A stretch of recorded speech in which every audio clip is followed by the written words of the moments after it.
Hello दोस्तों, नमस्कार। स्वागत है आपका मेडिकोज वॉरियर में। आज के इस वीडियो में हम लोग बात करेंगे कि बेली फैट को कैसे कम करें। देखिए, मेरा वीडियो बनाने का केवल एक ही उद्देश्य है कि आप तक सही जानकारी पहुंचे। सो वीडियो को स्टार्ट करने से पहले मैं आपको बता देना चाहता हूं कि ऐसा कोई भी एक्सरसाइज नहीं है, ऐसा कोई भी डाइट प्लान नहीं है, कोई भी दवा नहीं है जो सिर्फ आपके बेली फैट को कम कर सके। जो ये डाइट प्लान होते हैं, जो एक्सरसाइज होते हैं, उससे आपका ओवरऑल बॉडी का फैट कम होता है, इसके साथ साथ बेली फैट भी कम होता है। तो अगर कोई भी यूट्यूबर, कोई भी बुक या क्रोम ब्राउज़र, यूट्यूब, कहीं से भी आपको इन्फॉर्मेशन मिल रही है कि आप ऐसे बेली फैट को कम कीजिए, तो बिल्कुल गलत बता रहे हैं। या तो उन्हें नॉलेज नहीं है या वो झूठ बोल रहे हैं। बेली फैट अकेला कभी भी कम नहीं होता है। अगर फैट कम होता है तो पूरे बॉडी का कम होता है। तो इसे आप एक एग्जाम्पल से समझिए। सपोज दैट आपके पास एक बड़ी सी आइस की स्लाइस है। क्या ऐसा हो सकता है कि एक तरफ का स्लाइस एक बार पिघल जाए पूरा, फिर यहाँ का पिघलना शुरू हो? ऐसा तो कभी नहीं होता। पूरी स्लाइस एक साथ पिघलना शुरू होती है और एक साथ, लगभग एक साथ खत्म होती है। तो ऐसा बॉडी का फैट भी है। पूरे बॉडी का फैट एक साथ शुरू होगा खत्म होना और धीरे धीरे खत्म होगा। ऐसा नहीं है कि कोई एक्सरसाइज करो और बेली का फैट कम हो जाए और बाकी फैट वैसे ही हो। मतलब स्पेसिफिक आप किसी भी टारगेट को प्लान नहीं कर सकते हैं। आपको ऐसी एक्सरसाइज, ऐसा डाइट प्लान करना है कि पूरे बॉडी का ही फैट लॉस हो। तो बात करते हैं कि ओवरऑल बॉडी का फैट कैसे कम करें। इसके कुल 4 तरीके होते हैं। 3 तो आप खुद से फॉलो कर सकते हैं, लेकिन लास्ट वाला जो है वो डॉक्टर के परामर्श से ही करें। सो समझते हैं। पहले हम लोग बात करेंगे डाइट प्लान कैसे बनाएं, कैलोरी डेफिसिट क्या होता है। उसके बाद बात करेंगे एक्सरसाइज के ऊपर कि कौन सी एक्सरसाइज आपको करनी चाहिए, मेन फोकस किस पे करना है, कार्डियो पे या रेजिस्टेंस पे। उसके बाद बात करेंगे कि लाइफस्टाइल में क्या क्या मॉडिफिकेशन करना है आपको। फिर दवा के बारे में बात करेंगे। सो बेसिक समझते हैं पहले कि फैट बनता कैसे है, तभी आपको समझ में आएगा इसको ब्रेक कैसे करना है। तो सपोज दैट आपकी जो बॉडी डिमांड है वह कुल 2300 कैलोरी की है, लेकिन आप जो इनटेक कर रहे हैं वो 3000 कैलोरी कर रहे हैं। तो मतलब 700 कैलोरी आप रोज एक्स्ट्रा ले रहे हैं। अब उस एक्स्ट्रा कैलोरी का क्या होगा? वो एक्स्ट्रा कैलोरी या तो ग्लाइकोजन या फैट के फॉर्म में बॉडी में स्टोर होगी। जो ग्लाइकोजन है वो टेम्पररी रहता है। मतलब आप 10 से 12 घंटे अगर खाना नहीं खाते हैं तो वो ग्लाइकोजन यूज हो जाता है। लेकिन उसके बाद अगर आप खाना नहीं खाते हैं तो बॉडी को जो एनर्जी चाहिए वो फैट से मिलती है, तब बॉडी फैट को ब्रेक करती है। इसका मतलब ये है कि जब बॉडी में एनर्जी की कमी होती है तभी बॉडी फैट को ब्रेक करती है, और जब एनर्जी ज़्यादा होता है उसको एज ए फैट के फॉर्म में स्टोर करके रखती है। तो मतलब एनर्जी का पूरा बैंक बैलेंस हमारा फैट ही है। तो अगर हम लोग जानबूझ करके कम कैलोरी इनटेक करेंगे तो बॉडी एनर्जी की डिमांड को पूरा करने के लिए हमारे फैट को ब्रेक करेगी और हमारा काम हो जाएगा।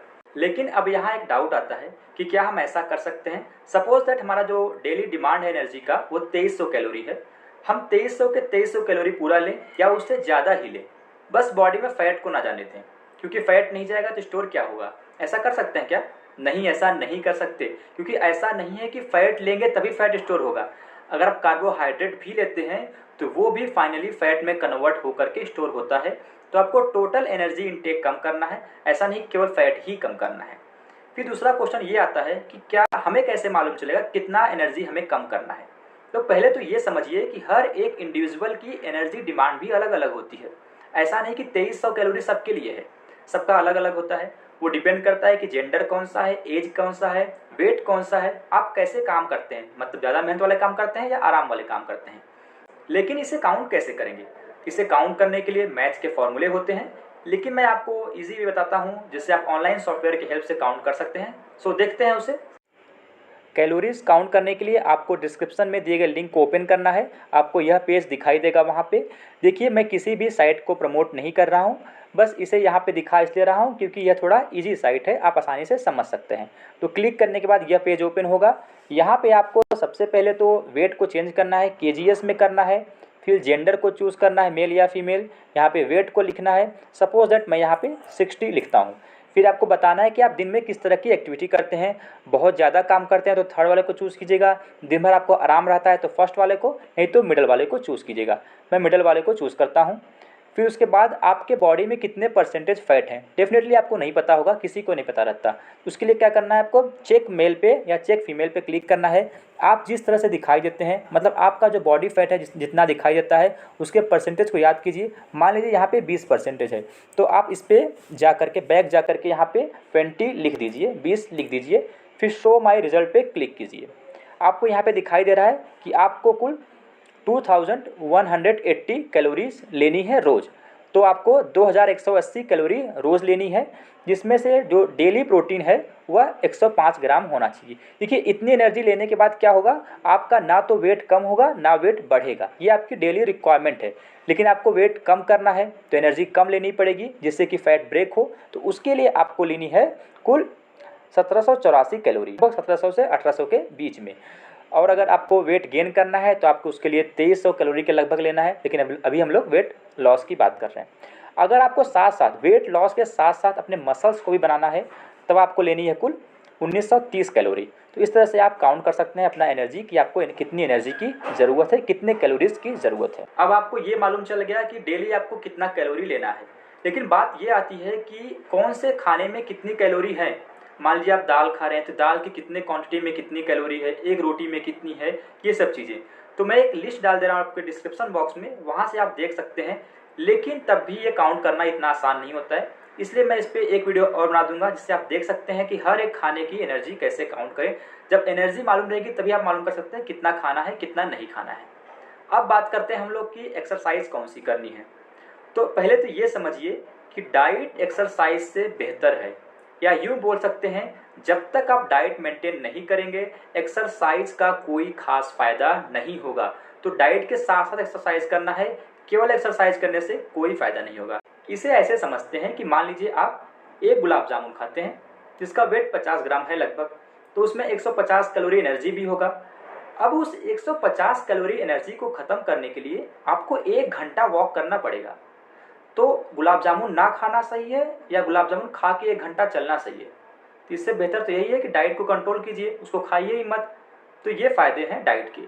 एक्सरसाइज क्या करता है, देखिए जो पुराने फैट बन गए हैं उन्हें भी ब्रेक करना है। एक तो आप बॉडी में कैलोरी का डेफिशिएंट क्रिएट करके उसको बर्न करेंगे, दूसरा कि एनर्जी का डिमांड बढ़ा करके। तो एक्सरसाइज से बॉडी में एनर्जी की डिमांड बढ़ती है और पुराने फैट ब्रेक होते हैं। तो ये एक्सरसाइज का फ़ायदा होता है। ये भी 2 तरह के होते हैं यहाँ पे, एक कार्डियो हो गया, एक हो गया रेजिस्टेंस वाले एक्सरसाइज। अब समझते हैं कि कार्डियो क्या होता है। तो कार्डियो का बेसिक मतलब है वह एक्सरसाइज जिसमें आपका हार्ट रेट बढ़े, स्वेटिंग हो, जैसे कि बात करें रनिंग, वॉकिंग, स्किपिंग, ये सब कार्डियो है। रेजिस्टेंस एक्सरसाइज की बात करें तो वह एक्सरसाइज जिसमें आपके एब्डोमेन मसल्स पे प्रेशर आए। अब जिम वाले क्या बोलते हैं कि एब्डोमेन मसल पे प्रेशर आ रहा है मतलब एब्डोमेन का फैट लॉस होगा, लेकिन ऐसा नहीं होता है। मैंने आपको बताया कहीं का भी एक्सरसाइज कीजिए, कोई भी बॉडी पार्ट का कीजिए, जो फैट का लॉस होगा वो ओवरऑल बॉडी का ही होगा। अब बात यह आती है कि तब रेजिस्टेंस एक्सरसाइज का फ़ायदा क्या है। देखिए इसके 2 फायदे हैं। पहला तो आप मेहनत कर रहे हो, एक्सरसाइज कर रहे हो तो एनर्जी तो बर्न होगा ही। अब इस एनर्जी के डिमांड को फुलफिल करने के लिए बॉडी फैट को ब्रेक करेगी। अब ऐसा नहीं कि केवल बेली का ही करेगी, लेकिन पूरे बॉडी में ओवरऑल फैट ब्रेक होगा तो फैट कम तो होगा। दूसरी फायदा यह है कि मसल्स का स्ट्रेंथ बढ़ता है। अब समझते हैं कि कार्डियो बेटर है कि रेजिस्टेंस बेटर है।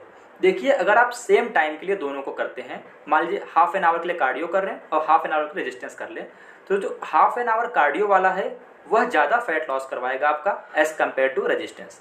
तो आपको कार्डियो को प्रायोरिटी देनी है, करनी तो दोनों है। अगर टाइम कम है तो कार्डियो को प्रायोरिटी दीजिए। कार्डियो करनी कितनी है, तो पहली बात तो सुबह तो ज़रूर करना है, उसके बाद दिन में भी आप कर सकते हैं, लेकिन सुबह मस्ट है क्योंकि सुबह देखिए ग्लाइकोजन बॉडी में कम होता है। जब ग्लाइकोजन कम है तो अगर एनर्जी की डिमांड बढ़ेगी बॉडी में तो डायरेक्ट वो फैट को ही ब्रेक किया जाएगा, इसलिए सुबह करना ज़्यादा अच्छा है। बाकी दिन में भी आप एक्स्ट्रा कर सकते हैं, कम से कम सुबह आपको 25 से 30 मिनट तो कार्डियो करना ही है। अब बात करते हैं कि आपको अपने लाइफ स्टाइल में कौन कौन सा मॉडिफिकेशन करना है।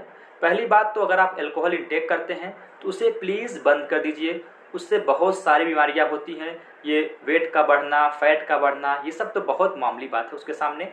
फिर आप जितना हो सके पानी को पीजिए, उससे होगा क्या, पानी को पिएंगे ऐसा महसूस होगा कि आपका पेट भरा हुआ है, भूख कम लगेगी। अब भूख कम लगेगी तो बॉडी में एनर्जी या कैलोरीज कम जाएंगी तो नए फैट का फॉर्मेशन कम होगा।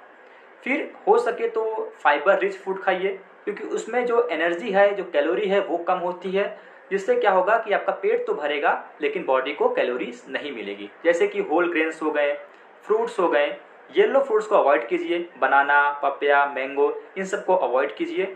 फिर बात करते हैं आप वेजिटेबल्स ले सकते हैं। अब ऐसा कहा जाता है कि आप जो खाना है अपना वो थोड़ा थोड़ा खाइए, भले ही 4-5 बार खाइए, लेकिन कम कम खाइए।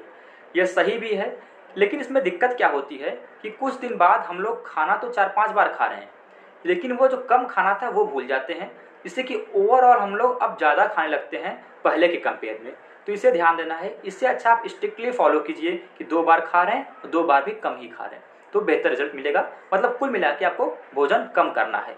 अब आप जैसे उसको कम कर सकें अपने हिसाब से उसको कम कीजिए। फिर आपको पूरी नींद लेनी है 6 से 7 घंटे की। कम नींद लेने से भी भूख लगता है और कम नींद लेने से भी फैट का फॉर्मेशन ज़्यादा होता है। उसके बाद स्ट्रेस को कम करना है। ऐसा माना जाता है साइकोलॉजिकली कि जो फीमेल में स्ट्रेस बढ़ने से भूख भी बढ़ती है, तो स्ट्रेस में वो ज़्यादा खाती है तो और भी वेट गेन होता है और भी फैट का गेन होता है। ये हो गया लाइफ मॉडिफिकेशन। और भी कई तरीके होते हैं। अब बात करते हैं मेडिसिन के बारे में। तो जनरली डॉक्टर मेडिसिन प्रिस्क्राइब नहीं करते हैं वेट लॉस के लिए, लेकिन जो कॉमनली यूज मेडिसिन है वो है बुप्रेपियन और नैल्ट्रोक्सन। बुप्रेपियन हम लोग और भी यूज़ करते हैं इसका, जैसे कि किसी को अगर स्मोकिंग की लत है उसको छुड़ाने के लिए, और जो नैल्ट्रोक्सन है वो अल्कोहल की लत को छुड़ाने के लिए यूज़ करते हैं। इन दवाइयों से स्मोकिंग या अल्कोहल करने की इच्छा भी कम होती है, तो भूख भी कम लगता है। तो भूख की भी कमी ये दवा कर देते हैं, इसलिए हम इसको यूज़ कर सकते हैं वेट लॉस में। जनरली वेट लॉस के लिए सेल्फ मोटिवेशन ही काफ़ी है। आप सेल्फ उसको ख़त्म कर सकते हैं बिना किसी दवा के भी। सो आई होप आपको ये वीडियो अच्छा लगा हो। तो अगर वीडियो अच्छा लगा हो तो प्लीज़ इसको लाइक कीजिएगा। मिलते हैं नेक्स्ट वीडियो में। Thanks for watching the video.